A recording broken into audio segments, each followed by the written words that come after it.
Speaking of guys who can run the rock, Leroy Hoard is on now. Oh, we got to get you. We got to get him on this one. Yep. You got him? Leroy's ready to rock. Let's roll. Where is he? I don't see him. There he goes. What's up, guys? What's that? Hey, Leroy. Let me ask you about that trade that you told us about 2 weeks ago. What you, trade? You said Kareem Hunt for who? Oh, y'all got a room full of running backs. Cleveland got a room full of running backs. This guy. And Miami got a room full of wide receivers. Miami could use a running back. You don't like any of the use a guys? They brought in like 14 guys this offseason, Leroy. I know none of them are great, but they're like 3 solid guys, right? Mostly, right? Chase Edmonds, Mostert, and Sony Michel, right? Yeah, but guess what? That's all great in September, October, maybe even going up to Thanksgiving. But when that temperature turns, you need a workhorse. Mm-hmm. You need a guy who's gonna, when it get to the new year, there's gonna be a time. There's gonna be 4 minutes left to go in the game. Everybody in the stadium know what you're trying to do, and you need to have that workhorse in the back that can do it. So who you giving us? And What wide receiver are you giving us? Listen to this disrespect. No, pick one. Except not Jalen Waddle and Tyreek Hill. What? We got nothing. I don't want the rest of you. I don't want Devontae Parker. He don't play for them no He'll more. play for them. Devontae Nah, Parker. he won't. Your choices is Cedric Wilson. Y'all about to get rid of Gesicki. I just seen that. I don't want today. Mike No, Gesicki. they not. No, That's they what not. they's talking They about. not. How they going? Why would they get rid of him? They just franchise him. It's guaranteed money. Yeah. Where's Devontae Parker? I forgot he was He gone with the from Miami. Patriots. He's in the Patriots. Oh yeah, with the Patriots. I forgot about that. So who are the rest of your I receivers? heard what you guys. I heard, Leroy, I'm not I heard giving- what you I'm guys not were giving He up said talking Preston about. Williams. or Leroy, something I'm like not giving that. up Preston Kareem Hunt. Williams. I'm not. Well, but again, I'm not saying I would get rid of him because he's not good. See, don't misunderstand what I'm saying No, I about know. Kareem Hunt. No, we But know. what I'm saying is this: if you have a workhorse and you have guys that can spell him, then you have a talent on your team that you can't get the most out of just because of the numbers. So in those cases, you use that talent to bring in other talent. Right, but That's just the nature of it. Yeah, but the problem is, in this NFL, like most teams value wide receivers more than running backs. For the Browns, running backs Correct. to me are more important right now with Brissett. And like to me, Kareem, I almost did it. Kareem Hunt, Kareem Hunt is an elite running back. He's a top 10 guy, maybe Yes. top 5. And I can't get an elite wide receiver for him. I'm not trading him for like, the third or fourth receiver. Even though I need a receiver, I'm not trading Kareem Hunt to get that guy. I'm just using Kareem more. Okay, I Yeah. got you. You know what Yeah. you guys sound like? What? Y'all don't remember this old school. Come on. It sounds like Roger Craig and was it Tom Rathman. Yeah. Tom Rath. Because with those two guys in the backfield, either guy could carry the ball. You could go either direction, Let's go. and that's kind of sounds like what you want to do with Absolutely. Kareem Hunt and Nick Chubb. Absolutely. However, I bring you one closer. What about here's your what your you- boys? Mack and Bynum. Mack and Biner. Right, but here's the problem with that. You have to understand where football is now. Football is not everybody get within 5 yards of the line of scrimmage. Now it's you doing all this stuff from 3 wides, from you're stretching everybody out, and you could get away with it, say 2 backs and 3 wide receivers. But that means you got to take Njoku off the field. You see what I'm saying? And I'm only saying this not as a slight on Kareem Hunt. I'm saying this as what is in that room. You got 2 other running backs, 2 other young running backs that have proven that they can play in a relief situation, which is what it will be because Nick Chubb is going to be the guy. And what I would say about Kareem Hunt is he wants to play. Like, it's something to be said about everybody's saying you're a valuable asset. But if you ain't playing, then not really. But Leroy, I don't care about taking. I don't know what. I'm sorry to cut you off, but I don't care about taking the Njoku off the field. I don't care about taking any of the other receivers off the field. Kareem Hunt's my second best player. I know G was talking about lining him up as a tight end, lining him up in the slot to catch passes. Whatever you got to do. Stop that, please. No line up as tight end. Well, I'm not saying line him up as a tight end and he's going to block. But what I am going to do is I'm going to have him H back. I'm going to have him come in motion. I'm going to have him spread out. I'm going to isolate him on a linebacker. They're doing that with You're right. Felton. Yeah, but again, you have guys. Right. You have guys that do that. Here's the thing that's hurting Kareem Hunt. He is a very similar runner to Nick Chubb. They're very similar in the way that they run. And so he's not even a change of pace. And again, it's not a knock on Kareem Hunt. It's just what the numbers are and what you need to do. And you have a situation where you have two other young running backs, and this is the perfect case where they do it in football, is that when you have young guys coming up and you're not paying them a lot of money, but they can play, that's when you start, finding ways to bring other players in with the guys that can get, a nice return. All right, so we're going to trade you for Jalen Waddle. Trade you for Jalen Waddle. No. Two stinks anyway, bro. He don't want to give up. No, keep your receivers. Keep your receivers. Hey, can I get Christian Wilkins? Look at him. Look. That's blasphemy. What are you doing? What are you doing? We need a D tackle. We can't get. Hey, I tell you what, those are in more demand than the running back. Yeah. I know. Yeah. Hey, Leroy, let me ask you a question. Leroy, let me ask you a question. Why, explain to me why Stefanski won't use them both in the backfield at the same time. Why? What is the deal? Sometimes it has to do with just the offense in general. Sometimes it has to do with what you're trying to accomplish. A lot of times right now, especially now, using two running backs to some extent makes it look like you are taking a weapon off the field. You see what I mean? It's something to be said about taking your weapons and spreading them out versus having them right next to each other. But old school so if I have work, two running backs, old school used to work, right? It used to work.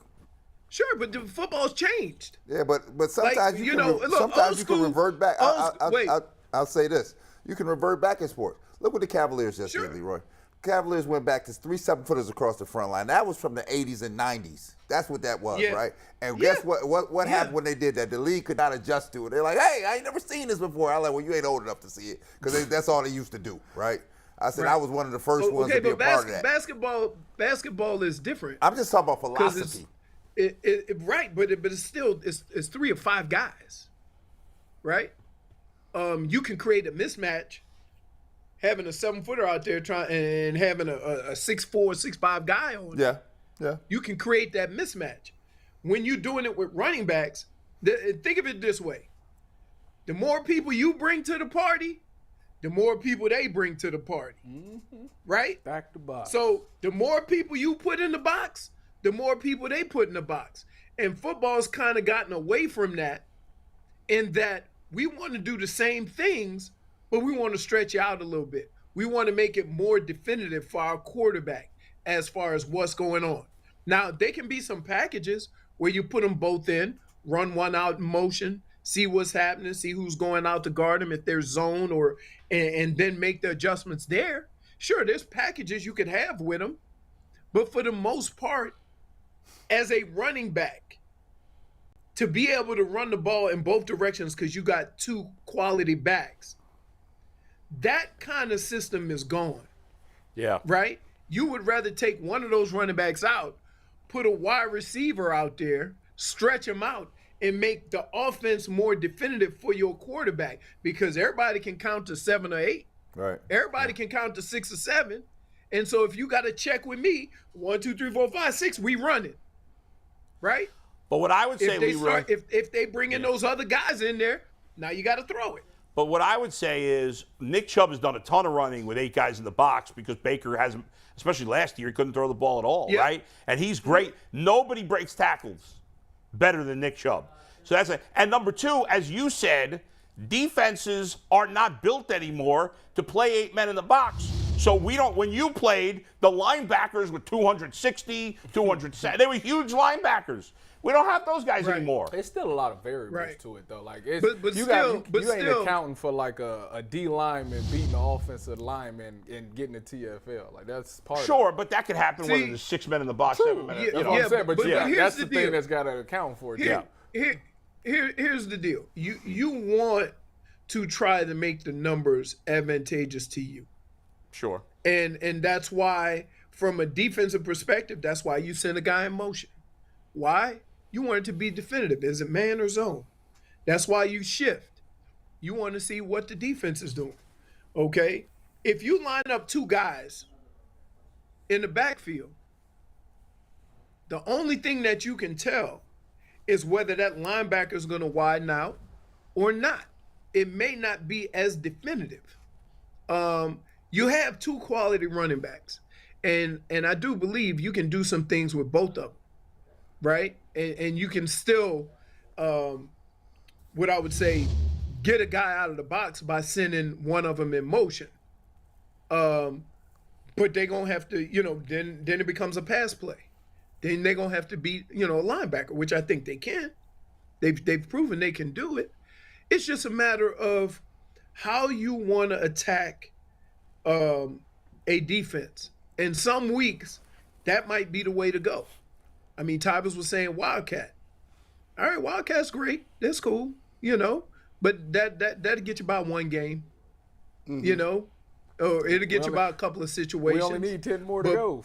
I like that. You're right. We got to figure out. We got to take a week at a time. To your point, you're exactly correct in this, is that the coaching staff and Kevin Stefanski are going to have to be creative with how they present offense to a defense week by week. At the same time, not making it too confusing for the offense. And that's tough going from week to week. You don't want to have too much of a different offense going from week to week because you can't perfect anything. So it is a challenge for them to have 2 running backs that are that good. But that's a good thing. Like, I'd rather always go into a game saying, man, I got too much talent. I don't know what I'm going to do. Right. Versus saying, we have no talent. How we going to beat this team? Right. Let me ask you about this. And I brought this up to a larger group. I've noticed a pattern. I'll give you 5 names here. Eric Metcalf. I can go with even earlier Terrell Pryor, Josh Cribbs, Odell Beckham Jr., Kareem Hunt. Can you let me know why it seems it is so difficult traditionally for the Cleveland Browns organization to get your playmaker involved? You played with Eric Metcalf. Now, when you want to talk about splitting out in the slot, that was the guy you should have been doing with. He should have been moving all over the place. You talk about Terrell Pryor, I'm like, he's a freak of nature. They got him 6'5". He had 1,000 yards here. They let him go somewhere else. You talk about Kareem Hunt, it's a running back. It's not just the one position, it's multiple positions. Why is it so difficult for the Browns traditionally as an organization to get guys involved? One, it has to do with what you want to do. So when me and Metcalf played together, that was the day of the line them up, team block, run it up the gut, and control the ball. That's the way football was played back then. Everybody had emphasis on the running game. You have a guy who is considered, more of a scat back, and they tried to use him and they did things with him, but he wasn't gonna be that guy who was gonna tote the ball all the time. It was like he was more of a specialty package, right? And so from that standpoint, you have to look at one of the reasons why, when you think of a Terrell Pryor, right? It's not a matter of getting him the ball, it's a matter of who's getting him the ball. So you have guys on the team, with Odell Beckham. Guess what? One of the things that hurt Odell Beckham is this. And I had the same situation with Andre Rison. Okay? 100 catches in Atlanta is not 100 catches in Cleveland. That might only be 70. It has the same amount of importance, but it's just different because of how we were operating at that time. And it became frustrating for guys. It becomes frustrating for Odell Beckham when he comes from New York, comes to Cleveland, right? Being the guy in New York, being the guy that's going to get 10, 15 targets a game, and you come here, and guess what? It's a running team. Most of the stuff is play action. It's going to change with Watson, though. But it's going to change from this standpoint. They may be more open. They may give him more access to the offense because they trust him more. But it's still going to be Nick Chubb. And that's the thing people need to understand is that you don't change your spots. What you do is you get better players to kind of lead that charge, right? So this team is going to be a running team. This team is going to be a team that plays defense, okay? Well, and are they going to be better when Deshaun Watson gets into the fold? Absolutely. But the core of who they are is never going to change. You're not going to all of a sudden bring Deshaun Watson in. Why? Because you don't win in this NFL running the ball like that. Okay, but I'm not saying you got to run the ball every play. Yeah. But what I'm saying is who you are, your bread and butter can be running the football, and it will be with Nick Chubb. It doesn't mean that they're going to run it 50 times and throw it 20. I'm not saying that. I'm saying every single thing that they do is going to start with Nick Chubb. It's going to start with him running the football. So the play action, so all that stuff is going to start with that action. So is Deshaun Watson going to make these, fakes and going to be able to throw the ball and get his head around and throw it down the field better than a lot of guys would? Absolutely. And that's what's going to make him better. But your bread and butter, who you are, is still going to be running the football with Nick Chubb. Because at the end of every game, here's what we're going to do. You're going to be able to look at the stat line, and you're going to be able to look at two things. Number of carries, average rush per carry, third down percentages, right? And all those things will mostly be determined by how well you ran the football. And so is Deshaun Watson going to make a big difference? Absolutely. I'm not saying that he's not. Leroy, but you got to start somewhere. Leroy, let me ask you a question. You've been down there with Brissett. It's a lot of hate on Jacoby Brissett going on up here in Cleveland. A lot of hating on him. I like, this dude ain't even played yet. Why y'all hating on him like this? Yeah. Right? So tell the people what they can expect out of Jacoby Brissett. Because they playing him. I mean, if I listen to the local hating him. Yeah, they are hating on him. I'm listening to the radio all day. I like they won't. It's not a lot of belief. He's not a great player. But he ain't even hit the field. He's a professional. He ain't even hit the field yet. Yeah. Now let him hit the field first, and then you can take your dance. I mean, we off the rips killing him. I'm like, stop playing with me. Yeah, yeah. Or here's what you can expect. He's not gonna make a lot of mistakes. He doesn't turn the ball over. He's careful with the football. That can come across in a number of ways, right? Sometimes quarterbacks that are careful with the football throw a lot of checkdowns and short routes. Mm-hmm. And so you're going to see that, and you're going to be like, oh, he's not throwing any picks, but he's not taking any chances. The other thing is that, look, he knows how to command an offense. right? But here's what has plagued him in the last 2 spots he's been in, right? Is that when he gets into a situation where he has to make a play. So it's 3rd and 8, and check down only get you 5. You see? And that is what separates quarterbacks. Because guess what? I'll give you another example of that. Who is it? David Carr. David Carr came into the league and completed 70% of his passes. They were all 2-yard passes, but that percentage looked great. The ball wasn't moving. So Leroy, let me ask you this. So you don't want to be that guy either. Let me ask you this, Leroy. What if he gets out here in this 3rd preseason game and he doesn't look well? Should Cleveland hit the panic button? Nope. They should still roll with it and trust that he's going to be week 1 ready. You look, it is what it is. Like, I'm not a guy, and see, a lot of people are saying Cleveland ought to be looking at Jimmy Garoppolo. Like I told you last week.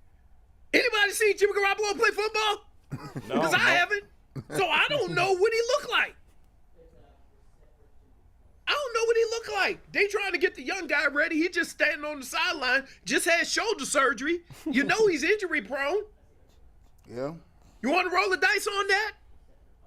At 20 million? I don't. Not at 20 million. Oh, no, but I tell you what. This is one of those situations where, hey, San Francisco is sending some millions just to dump him. I call it the old Osweiler trade, where they send a first rounder. They send a first rounder and a player just to take the contract. That's crazy. That's you crazy. gave up a draft pick just to get rid of a guy. That's crazy. That was a smart move by the Browns. It was a very. And look, let's be clear. It's not that I don't think Jimmy G is good. The dude, he's done nothing but good things for San Francisco when healthy.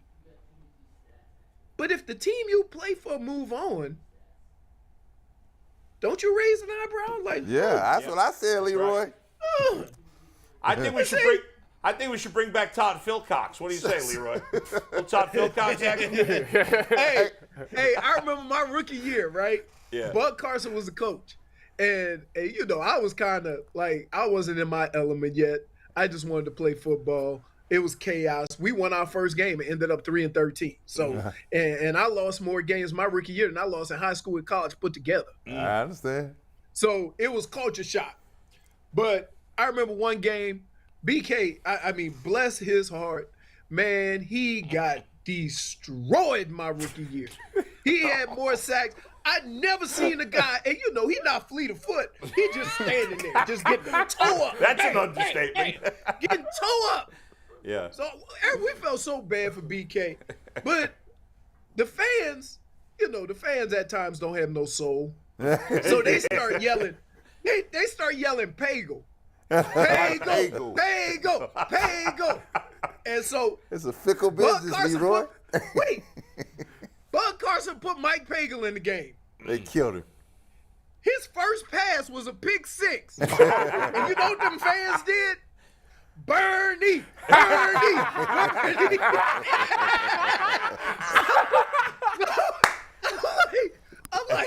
I'm like, wow, the city of Cleveland is rough. So everybody, and I say this for this reason, everybody thinks that the solution is Jimmy G. But if you ask them why, they're going to say, oh, he did good things with San Francisco. And my question to them is, then why is San Francisco getting rid of him? Yeah, that's what I said. You know how hard it is to find a quarterback? It's because Because he makes a spaghetti commercial. That's why. I ain't even look. He look good on the show screen. me some video No, of it's him 'cause he- throwing pat and go. It's because Throwing he's an limited. out That's route, all. something. He ain't throwing nothing. Hey, Leroy. I ain't seen Jimmy G throw a pass. And you want to trade for him? I'll pass. I take my chance with Brissett. They did trade for Baker, and he wasn't throwing passes either. Speaking of Baker, the Browns play the Panthers first game. That's gonna be fun. It's gonna be crazy. Yeah, I like that, Leroy. Now, is there any chance now if the Browns happen to lose that game. Oh, don't You've been in the locker room. Don't put this in the atmosphere. Do you believe? Do you? What would people say in the locker room if you was on the team, and what would you hear if they do lose to the Panthers? Nothing, because if they lose to the Panthers, it won't be because of quarterback play. It won't be. It would be because the defense didn't get after the quarterback, and the offensive line didn't block, and the Browns didn't run the football. So it ain't gonna be a whole bunch of let's go into this game commenting on what happened. You gonna know it. I'm telling you right now, if the Browns don't win the game, it's because Baker Mayfield's jersey was clean, and the offensive line didn't create any holes or protect the quarterback. That's it. That's it. There ain't no other conversations to be had. So Baker gonna come in, you know, Baker gonna do Baker things, right? What do you mean, throw picks? But it's something. I tell you what, it's something about being on the same team with that dude and having to go against that dude. You see, when you played with the Browns, you could dap Myles Garrett up. Now he looking at you a little different. He looking at you like a snack. Yeah. You ain't used to that look. You ain't looked. Hey, I thought we was boys. No, sir. Not right now. You know, all them guys that you was cool with, giving you the stink eye all of a sudden. Yeah, that's something. But look, let's be clear. We all knew Baker was gonna get that starting job. Oh yeah. He's not. Look, he brings a level of intensity to a football team and a level of leadership, even if he's not, even if he doesn't always do it correctly, he's going to lead the charge. Okay? He has done that. And so from that standpoint, he can play, however, it's unfortunate that last year he was hurt. So what kind of Baker are you going to see? I don't know. I look at more of who the Carolina Panthers are, not who's coming in to play quarterback. Because guess what? Y'all know what football look like with a bad offensive line? Ugly. I don't care who the quarterback is. Although right? Joe Burrow went to the Super Bowl with a bad offensive line. And almost won it. Okay. He also had Jamar Chase catching hitches and going 80. Yeah. So even without that protection, they threw it quicker. But that's a rarity. It is a rarity. But You're guess right, what? Generally. Guess what? Yeah. I promise you that won't happen this year. If he gets sacked like they did last year, they won't make the playoffs. Yeah, you're right. I agree with you, but they won't because they improved the offensive line. But in general, you're ain't right. Ain't nobody played no game yet. I need to see it. You just said Hey, wait a second. Let's not play. Let's not play paper football. All right, fair, Leroy, but you did say that the Browns' young backs have proven themselves, and one of those young backs hasn't played in the league. D'Ernest Johnson? No, the other kid. Huh? What's his name? The kid they just drafted. Ford. Jerome Everybody's Ford? going crazy about. He hasn't played. Darius. Okay, but he's a change of pace guy. Well, but you said he's proven himself and he hasn't played. He's a guy. Look, here's how it goes. It goes Nick Chubb, certain type of runner. Kareem Hunt, certain type of runner. I hear you. Then you got the other guys. You got Ford, who's like a speed demon. Yeah. Okay. And you got D'Ernest Johnson, who runs with some strength, some power, and some speed. Okay, so yeah, I'm not saying they got to go in and be pro bowlers. Right. But as a running back, you can tell. I'm just saying the guys the Bengals got to improve their offensive line are all veterans. It's not rookies that they brought in. They brought in all veterans, but we'll see. Leroy, I just want you to keep. Leroy, I just want you to keep the fans to say like, give Brissett a chance. Damn fans don't give anybody. Give Brissett a chance here. Here's the thing, right? Is that what you've seen from Jacoby Brissett in the different situations that he's been in, he hasn't had success. Now, is it because of the team that he played on? Or is it because they didn't accommodate his skill set? When you bring a player in, you can't ask him to be a run and shoot quarterback if he ain't a run and shoot quarterback. Just because a guy's a backup don't mean he could do the things that your starter does. And so I think in this offense, regardless of who's playing quarterback, it's going to be very similar because it's going to start with the run game, right? Now, the only thing I want to see out of this team, right, who's going to be the guy to stretch the field? Because the one way you can help your quarterback is to put pressure on all the different levels of the field. One of the problems that people have and teams have when you don't have that deep threat is those safeties start creeping in. And now you have a quarterback who's not elite. You're forcing him to make more pinpoint throws because there's no room. Sometimes an average quarterback can look great because you got so much room to throw the football. I think Amari Cooper's going to help with that because he is an excellent route runner. He's going to create some space and give you an opportunity to complete some balls. Leroy. So we'll see. Look, we'll see. We'll see. All right, man. We'll see you next week. Good talking with you as always, man. Always. We'll see you later.